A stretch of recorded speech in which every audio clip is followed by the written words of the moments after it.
Hello and welcome to Roots of Wisdom. My name's Dieter Boy, and it is a deep honor and privilege to be with you again. As you know, this is the podcast that's all about restoring the sacred role of the elder in modern time. Now, today I have the privilege of being with, someone that I truly, truly admire and learned so much from. It's a deep privilege and honor. I call her the Queen Mother, quite literally, because when I worked with her, a lot of regality came through. She reminded me of the great queens of Africa, many of whom, we all know, I'm sure. But without further ado, I always say in each podcast that it's always good that the elder introduces themselves. So I hand it over to you, man. Thank you, my dear brother. I think of you as a brother and a son, and thank you for those wonderful words to introduce me. I'm Gloria Tinu Ogunbadejo. I'm an ordained minister, ancestral healing practitioner, and a transpersonal spiritual life coach. I'm a mother of two amazing human beings, and that's briefly how to introduce myself. I'd like to just start off by talking about some of the work that you've done over the years. You mentioned the transpersonal life coach as well as the Rev, Ooh, Reverend. So could you just tell us a little bit about that and some of the communities that you've served over, your life and time? Yeah. Oh my goodness, my body of work. It was my daughter who was telling me the other day, and she said, "Ma," she said that I was reading your bio, and I am in awe. And I thought, really? And then I went and looked at it again, and I realized that where I am today, so many of the women that I've worked with, many of them are no longer with us, but they guide of the work I do, and that work. If I can go back, maybe a couple of decades, I was working with women in prison, women who had been trafficked, and women who were used as what they called mules. I don't know if that's an expression that's understood here. And, I worked for a place where women who had come from war-torn countries, I worked with them for some time, women who had been gone through gender violence and the most horrific uh, violence you can imagine. So I ran groups with them. Then I've worked with women. Most of my work it has been with women. Becoming a minister that came out of nowhere. It wasn't something that I planned. My background, I grew up in a Christian home, but there was no dogma. It was just more right from wrong and treating your fellow human beings well. But at some point where I was in the UK and I had some health issues, and while I was recovering, I just had this vision that I was called to go into ministry, and I thought, really? Okay, maybe I'm hallucinating. Maybe that's but it stayed with me. So I quietly went into the seminary being obedient to what I had been called to do, even though I had no idea how that was going to end up because I really didn't see myself in the church preaching. And I was just told to be still and all would be revealed. And I came out, was ordained, and I still had no idea what that meant. But fast forward, I ended up at ancestral medicine and did that training. And that was when my ancestors made it clear that now we've got your attention. This is what we want you to do. And this is the entry into the work as into you. So that's how quick fast forward to bring me to where I am now. Thank you. It seems like you've done such a broad amount of work, but it feels a lot of activism, really. I'd like to ask you, what were probably three of the greatest lessons you've learned, just dealing with such a diverse group of people with Mm, diverse issues, mm, and how has mm. that impacted you? Three lessons that as human beings, I have had to understand that expression, get out of your own way, is something that I've heard different people say at different times. And, one jokes about it, but in my process, as I was doing my work, I found that really was important. That really meant what it said because there were so many situations where I was in my way. I was in my own way. And it didn't allow for me to get to the next stage for the growth that I required. And, they also say that there are lessons that if you don't learn them, they'll keep coming back and they'll present themselves in different ways. And there were some things, that thing about me blocking my own blessings. So I've learned to really be still. And that's the word that I use when I find myself feeling very chaotic, and we're living in times now where chaos seems to be the order of the day. So that is something that keeps coming back for me, just being still and not being in my own way. I think something else that I has come up for me quite a bit is how I listen. We say we listen, but a lot of times we don't. And I found that through the work that I've done in the past, I was also a psychotherapist. Listening is something that I've practiced in uh, all aspects of my career. But I found that there's listening and there's listening. And that expression, deep listening, listening with your heart, it's a different way of listening because you hear something very different. And when you're that transparent communication, where when you're in communication with another human being and you really are in that space with them, it looks very different and it sounds very different. So listening, understanding, and relearning what listening means was the second thing. And I'm still learning about it. So that's the other thing. And the most important thing is honesty, truth, being truthful. And that's a tough one because we live in so much falsehood now that unless you actually are checking yourself, you're drawn into things all the time that are not honest. And so that's something that I've learned about trying to continue to be honest as much as I can. Beautiful. Thank you. So you mentioned that a lot of your work has been about women specifically. I'm curious to know, I mean, some of our viewers might be young, the younger generation. Hmm. What advice, I suppose, would you give to them so that they can, you know, journey like you and Mm, become this elder who sits with authority and truly speaks mm, passionately about their life's experiences and can give good mm. advice? Thank you. Yes, I have so much love and kindness towards young people because I think they're going through quite a lot, and what they're having to negotiate now is nothing like what people in my generation did. We see the fallout of it from young people. My ancestors have always reminded me that you don't honor your ancestors by suffering more. You honor them by becoming whole. So it's about that. So many people are fragmented now, and they think by doing more and being more aggressive and fighting and all of that. There's a place for all of that. But it's right now. It's about that wholeness because there's so many bits of us thrown all over the place.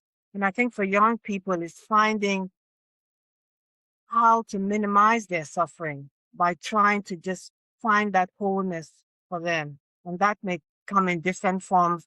Each one has to find it for themselves, but it is about that. And sometimes I know I feel it myself. There are moments in my life where I feel that fragmentation again, but I know it, I understand it, I recognize it. So I know what to do to go back and remember who I am, who I'm becoming. So I think for young people, they have to begin to learn how to do that. Yeah. In a world where there's, as you mentioned, so much chaos and stuff like that, Mm, how do you remember how to do mm, that? And mm, I mean, for a person that doesn't even know what being whole looks or feels like, mm, how do you mm, even mm, walk that path and where do you mm. begin? What do you do? I think for young people, it's about coming together in a different way than they are at the moment because we have all these gadgets, technology. But we're more apart than we ever have been, even with all those things. So it's relearning how to be together, how to come together, how to speak to each other in a different way, not to mobile phones or computers and all that. How to speak relationship. So I think that is something that young people need to learn how to do. Being together in a different way, speaking with different words. And some of that also can come from talking to their elders, asking that's the other thing. You have to be intentional. We're living in times where you have to be intentional about these things. They just won't fall in your lap. You have to look to do that. And so that's what I think for young people is finding community, their community. 'Cause that's the other thing that's missing, that's sorely needed. Yeah. Oh, that's beautiful. And just from your experience and from your work, do you find Mm. that there is a easy gateway for intergenerational kind of knowledge transfer or wisdom Are the young people really hungry to come to the elders? And are the Mm, elders hungry to see the young people? Is that path still intact or is that broken? it's broken. It's broken because there are lots of elders who are not behaving like elders, and all you have to do is just go on social media.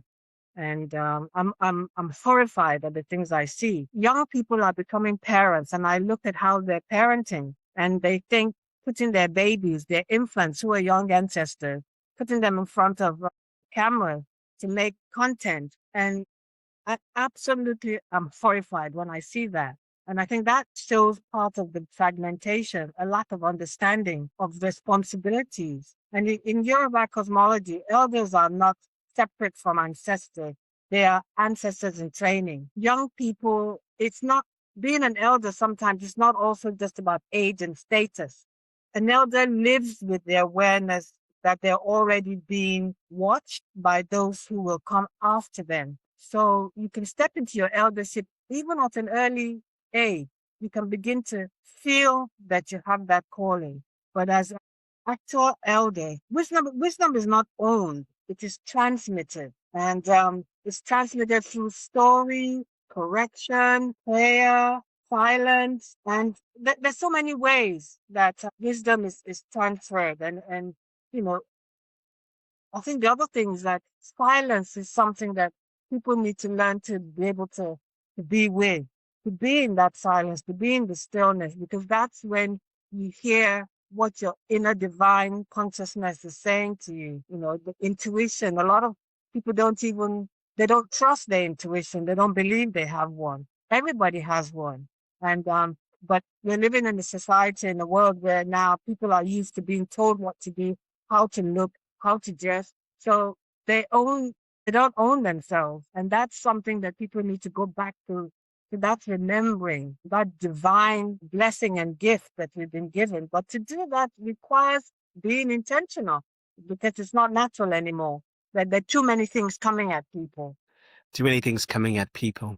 Mm, That's a big one. I suppose let's lean more into the eldership aspect now. mm, Why do you believe the role of the elder role has been diminished in modern society? mm. What have we lost as a result of that? That's a big question, a big because I think I had to, if I look at my experience and what I had to unlearn in order to gain my elder knowledge, I think that's where I can start from. And the first thing I had to unlearn was urgency.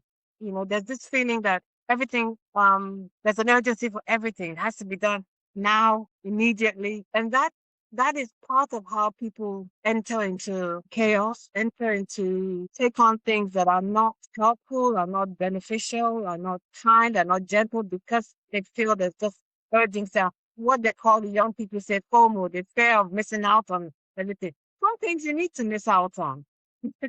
um, and try to just slow things down.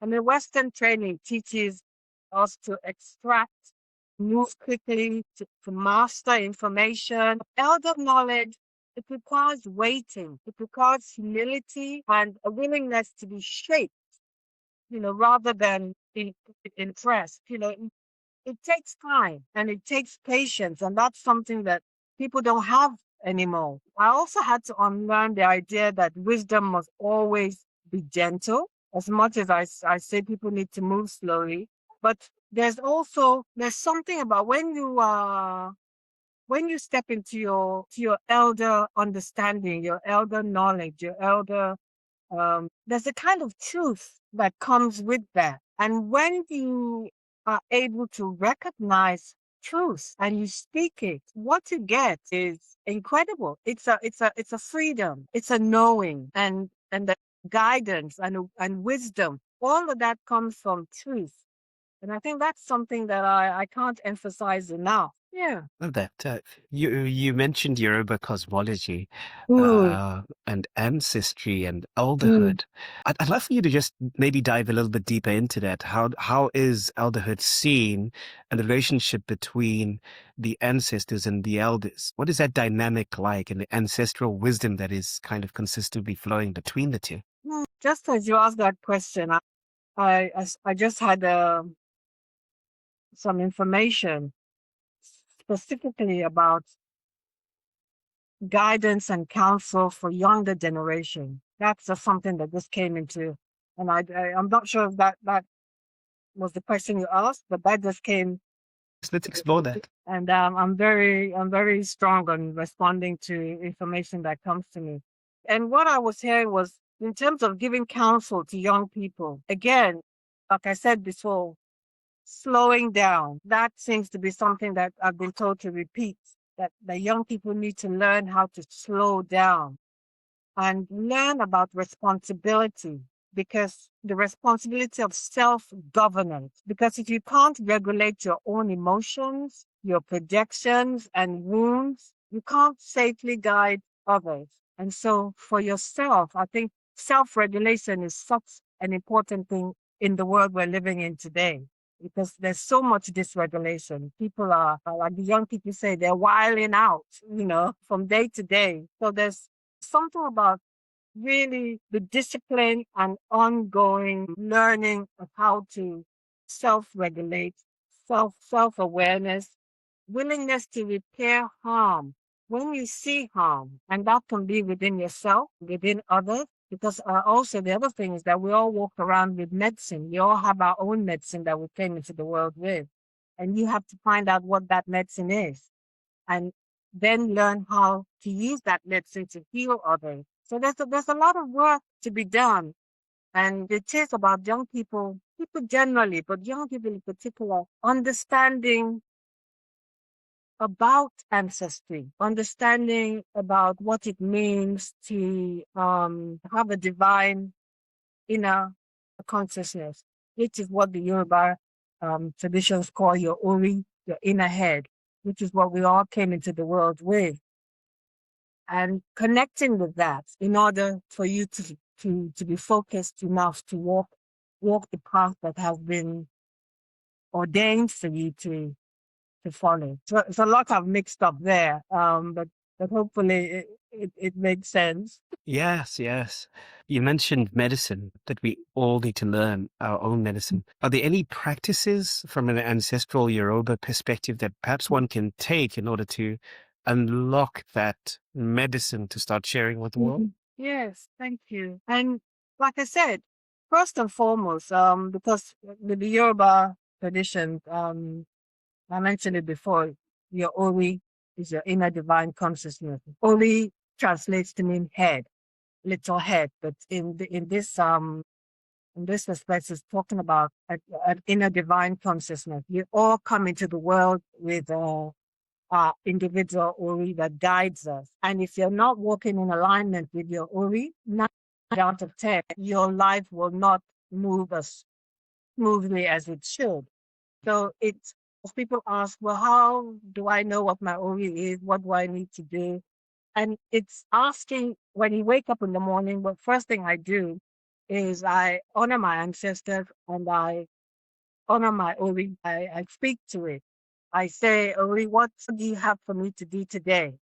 Guide me, And it's nothing, because sometimes people think there's something dramatic they have to do. No, it's as simple as, it's just really an honoring and a belief that there's a bigger and higher power, and as well as your ancestors, you speak to them, you ask them to come close to you, you ask them because they're there, but they require you to invite them. They demand to be revered, they demand to be respected. So that's the first thing, just speaking to that inner divine consciousness and acknowledging it, that it exists. And when you do that on a regular basis, it becomes, you start to begin to feel it's real. And you ask for guidance for the day. You ask, I always ask for signs. They will give you signs, and it may not be in any specific way, but once you make that connection with your ancestors or your Ori, you will get what you need. They will give you what you need. So that's I just say very gently, because people, like I said, sometimes are afraid of these things when you talk about it. It they, which is part of the original wound, colonialism, that how we've been made to fear our own gifts and our own traditions. That's conversation probably for another day, but it's it's understanding that we're living in times now where we need something different than what's available. We have this thing that has been given to us, you know, by the divine. And so it's to tap into that. And we use the word remembering because people say, remember what am I supposed to remember? Remember who you are as a human being was given to everybody and we've lost it. So it's trying to just be humble. That's another thing. Humility. There's so very little of it anymore. So it's unlearning certain things and relearning new things. So just giving yourself every day when you wake up, acknowledge your ancestors, acknowledge your Ori, and ask for guidance. And that's such a day before you click on your mobile and all that, because once you open that portal, you've opened up something else. So in that early morning when you wake up, when everything is still quiet, that's the time in that stillness to make that connection with your Ori, with your ancestors, and start from there. Thank you. I love the word unlearn. I mean, that seems to be a common word that's used quite a lot, especially when it comes Mm, to the idea of decolonization of self, mm, decolonization of everything, mm, basically. But how do you unlearn? And what is the process of unlearning? Perhaps give us some examples from your life where you had to unlearn certain things in order to mm. relearn and remember all that you are today. Thank you. And like I said, elder knowledge for me requires, waiting and humility and a willingness to be shaped rather, like I said, than impressed.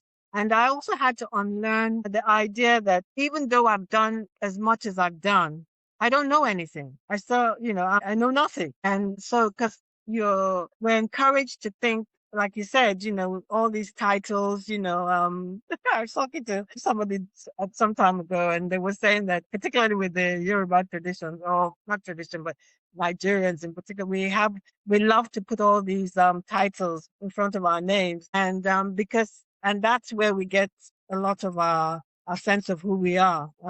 And someone said, when you strip all that away, who are you? And so there's learning to receive. I've had to learn how to receive correction without feeling hurt. And again, that's where the humility comes in. As an elder, my love for truth increases every day, and it gives me comfort. I'm learning to receive correction without collapsing, because that was something. Our skin is so thin. Any little thing that's said, people crumble. People want to hit back. And my young people are not able to tolerate anything. And we see the results of it. A lot of young people taking their own lives because they're not able to cope with criticism. No one should have to live with bullying and things of that nature. But if you're able to build yourself up from inside, then you understand yourself in a different way. And so even as an older person, I've had to relearn how to feel comfortable with myself. And professionally, I had to integrate intellect with embodiment. And so it's ongoing work.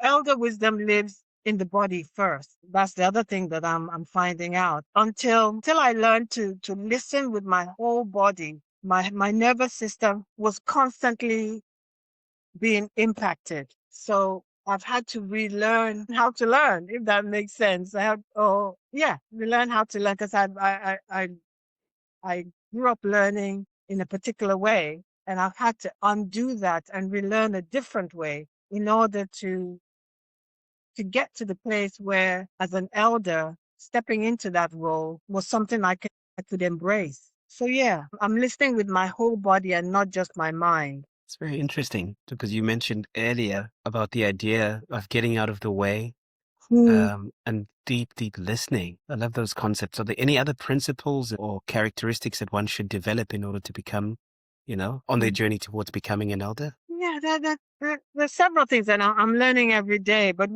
something else that just come to my mind now, and one of the most urgent teachings for me is that what you don't heal, you will hand on. What doesn't heal, you pass on, and that's the thing.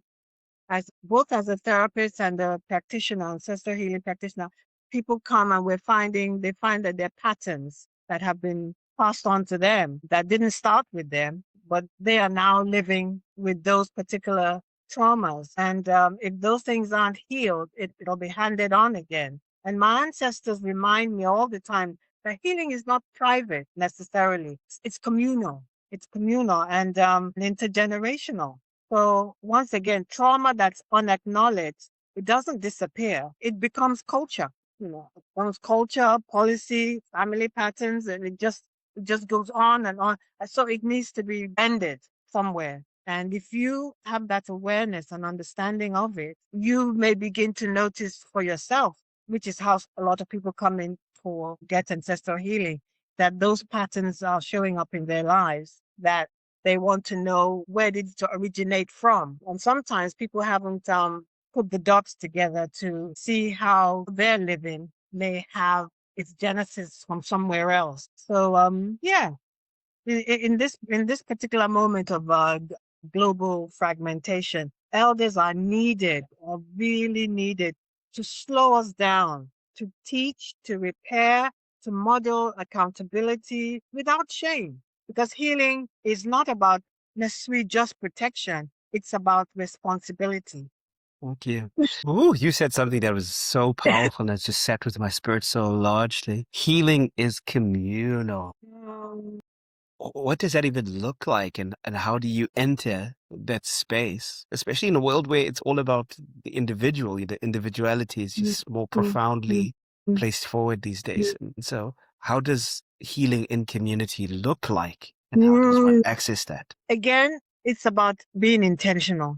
These spaces that we're creating, you and I now, but people watching it and then taking it forward and creating those spaces, even in the Bible, when two or three people are gathered together. So it is being intentional about creating spaces of community. I mean, one of the things that I'm running a woman's sacred group, which is just for women, where women come together and we share the feminine energy, which in Yoruba traditions, women's feminine energy is respected and revered and honored, and there's no shame to it. So it's just making the efforts to create those spaces. They're not going to happen on their own. Sometimes it's not even, again, it's not about anything elaborate. It's saying, okay, let's get together. Let's get together and let's get together. It's not about going to the club or let's meet in a different way. And once you start doing it, and people need to tell their stories. Tell your story. As somebody else said, I don't have a story to tell. We all have a story to tell. Even if you don't speak it, you're telling your story by living. That's your story. So speak that story. Ask your parents about their story. Ask your grandparents, ask your uncle, gather information. This is all so important to what we need to help us in that unlearning, relearning, integrating. Yeah. I love that. Woman comes through again as a strong theme with you. How do women carry memory, and ancestral wisdom differently within our bodies, of course, from Mm. men, because there's a distinct way that it shows up. And so I'm curious to know from your work what you've noticed. Thank you. You've asked me the question I really want to hear. Because women do carry memory in a cyclical way. We do carry memory differently in the womb, in our breath, in our hormones, in our dreams, in our intuition. Even women without children carry ancestral memory in the body through sensation and emotion. And in my experience, holding sacred groups, women often feel truth before they can name it. They feel it. They say they have certain sensations, particularly in the womb area, in the gut, which is where a lot of women carry a lot of power and energy. And so, yes, I found that when I was running a group with women from war-torn countries, a lot of the women who had been so traumatized, they were not able to speak. They had lost the ability to communicate verbally. And we would sit in a circle and I would see them move their bodies. I'd see them move their feet. And at particular moments, sometimes we would sing or I'd hum. There was physical movement where there were no words, but they were communicating with that. And we did that for several weeks until words started coming to them. But when they did start speaking, they did say that there was a lot of energy in their bodies. And just having a safe space to release that gave them the ability to pick up those fragments and begin to communicate again. So, yes, that is why women have always been central to ancestral healing and ancestral continuity because women feel things very potently in their bodies in the way that men don't necessarily do, have their own ways. But with women, the body becomes the archive. When when history is not written, it's in the body, and women carry that. So our task now is to help women listen to their bodies again, and not as problems to be managed, but as holding something very important and rich. Because women have unfortunately been made to feel ashamed of their bodies, and anything that's going on with their bodies is something to hide. But we carry so much, and it's understanding and respecting and honoring that we do carry things very differently. And there's a lot of memory that women hold. Thank you for sharing that. It's very beautiful to understand how we operate differently as men and Mm. women, and we tap into memory differently as men and women. Let's go directly towards you again and ask, what are perhaps some of the challenges and frustrations of being an elder, especially in these current times that we live in? What have been some of your frustrations and challenges? I think for a long time, I just wasn't receptive to it. And which is part of how I came to become an ancestral healing practitioner. I resisted it. And part of that was also not accepting or owning my stepping into my elder years. And until I was willing to embrace it, there were many things that just I wasn't in alignment with. I wasn't walking in my purpose. So I asked myself what was my resistance to it. And it's possibly twofold. There were some unconscious things like not wanting to get old, or how society looked at older people, as opposed to where I came from, as a Nigerian, a Yoruba person, and where eldership is respected and treated with kindness and gentleness, and well, it's revered really. And when I started making trips back home, that was when it was just at the right time, because that was when I was beginning to understand that being an elder was a gift. And so it's something that I needed to embrace. Within that, it ties in well with the work I was doing as a ancestral healing practitioner and learning about my Yoruba traditions, the Ifa traditions, Yoruba culture. The challenges was just not, was the resistance I had. But other than that, I don't think I feel there are any challenges anymore necessarily, in the way that I had them before. There will be others as time goes on. The natural aging process. There's the veins part of me that wants to hold on to the youthful part of myself as long as I can. But I have a youthful spirit, so that's something that shows up, everywhere I go with me. So I don't I can't think of any challenges anymore at the moment. And that's probably because I have come to a place now where I own it. I own my growing older, my elder role, and what I can do with the medicine I've been given to heal others. That is such a gift that and a blessing that and at this stage in my life, that's what is most important to me. There's so many questions that I still have for you, but I know we're running out of time. So I think I'll just ask one last question, which is, what is one teaching from your ancestors and that you feel is really urgent right now that perhaps, our listeners, and hopefully it's a mix between the old elders and the younger generations, just need to hear right now in this Mhm. current moment and at this current time? Gosh, there's so many things that come to mind, but I think one of the things that I'm just connecting with right now is something about paying attention, because there is th- there's evidence at the moment that we're not paying attention. We're not paying attention to how we live. We're not paying attention to what's going on around us, in front of us, within us. So paying attention is what comes to mind, and how that will look for each person will be different. Just by nature of the statement itself, paying attention, it should trigger something, that it's will speak to you in the way that it needs to. Paying attention is what I can hear at the moment. And as soon as I say goodbye, I hear lots of other things. So that's coming to me about paying attention. Okay. Pay attention. And when you think of it, you said pay attention to what? That's the whole point. What are you paying attention to at the moment? What is filling your mind? What are you feeding? What are you watering? All of those type of things. Pay attention to what you're doing. Pay attention to what you need to do. Pay attention to what is required of you. And it will be different for everybody. And some people, it goes back to, again, what is the medicine that you are carrying? What is the medicine that you've been gifted with? Pay attention. Pay attention. It's beautiful, beautiful words to close us off. Pay attention, pay attention, pay attention. Well, it's become kind of a culture or tradition in this podcast where we ask the elder to kind of bless us and pray for us as we close off.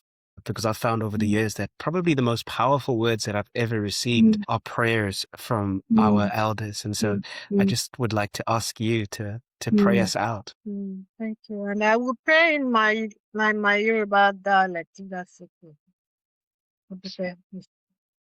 Ìbà bàbá, ìbà ìyá, gbogbo àwọn ẹlẹ́dàá tó wà láàrin wa, tó wà lókè. A dúpẹ́ fún gbogbo nǹkan tá a ṣe lénìí. A dúpẹ́ fún gbogbo ọ̀rọ̀ tá a sọ.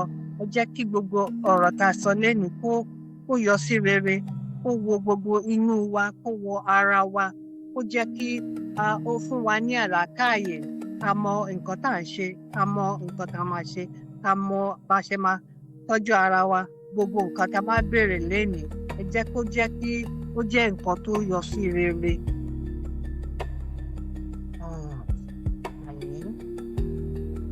Ashe. Thank you so much. What a deep privilege and what a deep honor. And I look forward to future transmissions with you. Blessings to you. And to you, my brother.